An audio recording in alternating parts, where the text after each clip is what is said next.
Hi friends, இன்றைக்கி நம்ம சேனலில் கணவாய் ரோஸ்ட் எப்படி பண்ணுறதுன்னு சொல்லிட்டு பார்க்க போகிறோம். இந்த கணவாய் ரோஸ்ட் பண்ணுறதுக்கு நான் 150 கிராம் அளவுள்ள கணவாய் எடுத்து நல்லா க்ளீன் பண்ணி வச்சுருக்கேன். வாங்க இப்போ வீடியோக்குள்ளே போயிட்டு கணவாய் ரோஸ்ட் எப்படி பண்ணலான்னு சொல்லிட்டு பார்க்கலாம். கணவாய் ரோஸ்ட் பண்ண ஒரு கடாய் அடுப்பில் வச்சு நல்லா சூடானதும் 2 டீஸ்பூன் எண்ணெய் சேர்த்துக்குவோம். எண்ணெய் நல்லா சூடாயிடுச்சு. ஸ்பைசஸ் சேர்த்துக்குருவோம். ஸ்பைசஸ் வந்து நல்லா பொரிஞ்சிருச்சு. இப்போ ஒரு 4 வரமிளகாய் எடுத்து 2 கிள்ளி வச்சிருக்கேன், அதை சேர்த்துக்கிறோம். கனவா ரோஸ்ட்டுக்கு இந்த வரமிளகாய் சேர்க்கும் போது நல்ல மணமா இருக்கும். வரமிளகாய் சேர்த்து நல்லா பொரிஞ்சிருச்சு. இப்போ ஒரு 10 சின்ன வெங்காயம் எடுத்து 2 நறுக்கி வச்சிருக்கேன், அதை சேர்த்துக்கிறோம். சின்ன வெங்காயம் கலர் மாதிரி வரணும், அது வரைக்கும் வதக்கிக்கிறோம்.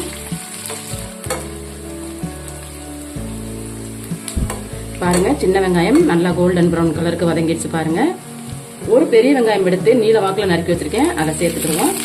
நம்ம சேர்த்துக்கிட்ட பெரிய வெங்காயம் நல்லா வெந்து கண்ணாடி பதம் வரணும், அது வரைக்கும் நம்ம வதக்கிக்கலாம். பெரிய வெங்காயம் வதங்கிட்டு இருக்கும் போதே ஒரு கொத்து கருவேப்பிலை, ஒரு 3 பச்சை மிளகாய் வெங்காயத்து கூட சேர்த்து நல்லா வதக்கிக்கிடுவோம்.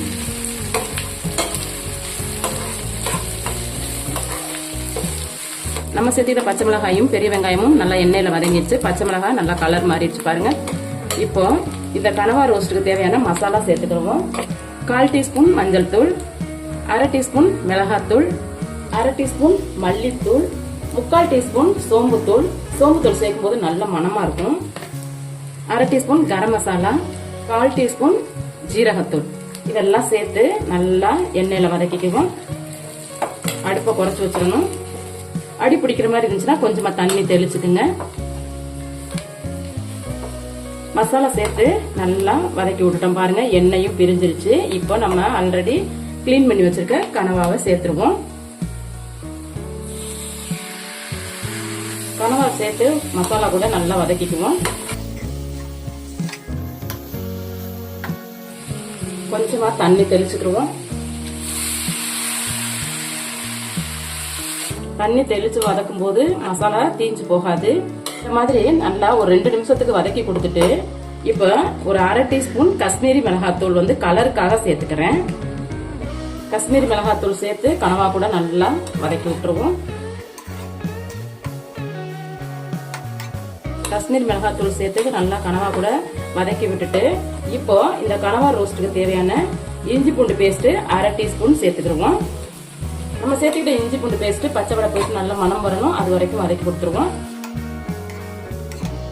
பாருங்க, நம்ம சேர்த்துக்கிட்ட இஞ்சி பூண்டு பேஸ்ட் நல்லா எண்ணெயில வதங்கி பச்சை வடை போயிடுச்சு. இப்போ நான் ஒரு சின்ன சைஸ் தக்காளி எடுத்து நீல வாக்கில் நறுக்கி வச்சிருக்கேன், இதை சேர்த்துக்கிடுவோம். தக்காளி சேர்த்து கனவா கூட வதக்கி விட்டுருவோம். இந்த இடத்துல தக்காளி சேர்க்கும் போது கனவால வந்து அதனுடைய புளிப்புத்தன்மை வந்து இறங்கும், டேஸ்ட் சூப்பரா இருக்கும்.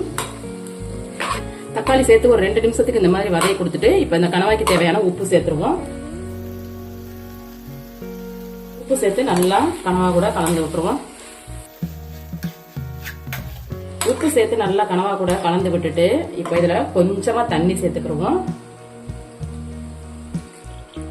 தண்ணி வந்து ஒரு 50 ml கூட இருக்காது. கனவாயில இருந்தும் தண்ணி வெளியில வரும், அதனால நம்ம அதிக தண்ணி சேர்க்க வேண்டியது இல்லை. அவ்வளவுதாங்க. இப்ப நம்ம சேர்த்துக்கிட்ட தண்ணியை கனவா கூட நல்லா கலந்து விட்டுட்டோம். இப்ப இதை அப்படியே மூடி போட்டு ஒரு 10 to 15 நிமிஷம் வேக விட்டுருவோம். மூடி போட்டு 15 நிமிஷம் ஆயிடுச்சு. ஓபன் பண்ணி பார்ப்போம். பாருங்க, கனவா நல்லா வெந்துட்டு எண்ணெய் பிரிஞ்சு நிக்குது. பாருங்க, 15 நிமிஷம் இதுக்கு போதும் வேகிறதுக்கு. இப்ப இதை கிளறி விட்டுருவோம். இந்த மாதிரி நல்லா கனவாவை கலந்து விட்டுட்டு 1/4 டீஸ்பூனுக்கும் குறைவா மிளகுத்தூள் சேர்த்துக்கிறோம். கூடவே கொஞ்சமா கருவேப்பிலை இலைகள், கொஞ்சமா மல்லி இலை, இது எல்லாத்தையும் சேர்த்து நல்லா கலந்து விடுவோம். அவ்வளவுதாங்க, நமக்கு இப்ப அருமையான காரசாரமான கனவா ரோஸ்ட் ரெடி ஆயிடுச்சு. நான் பண்ணியிருக்க இந்த கனவா ரோஸ்ட் பாத்தீங்கன்னா எல்லா வித சாதத்து கூடயும் வச்சு சாப்பிட்றதுக்கு சூப்பரா இருக்கும். சப்பாத்தி கூட வச்சு சாப்பிட்றதுக்கு செம்ம டேஸ்டா இருக்கும். நான் பண்ணிருக்கிறது போலயே நீங்களும் பண்ணி பாருங்க. நான் பண்ணியிருக்க இந்த கனவா ரோஸ்ட் உங்களுக்கு பிடிச்சிருக்கு அப்படின்னா இந்த வீடியோக்கு ஒரு லைக் கொடுங்க. என்னுடைய சேனலை சப்ஸ்கிரைப் பண்ணுங்க, கமெண்ட் பண்ணுங்க, உங்க ஃப்ரெண்ட்ஸுக்கும் ஷேர் பண்ணுங்க.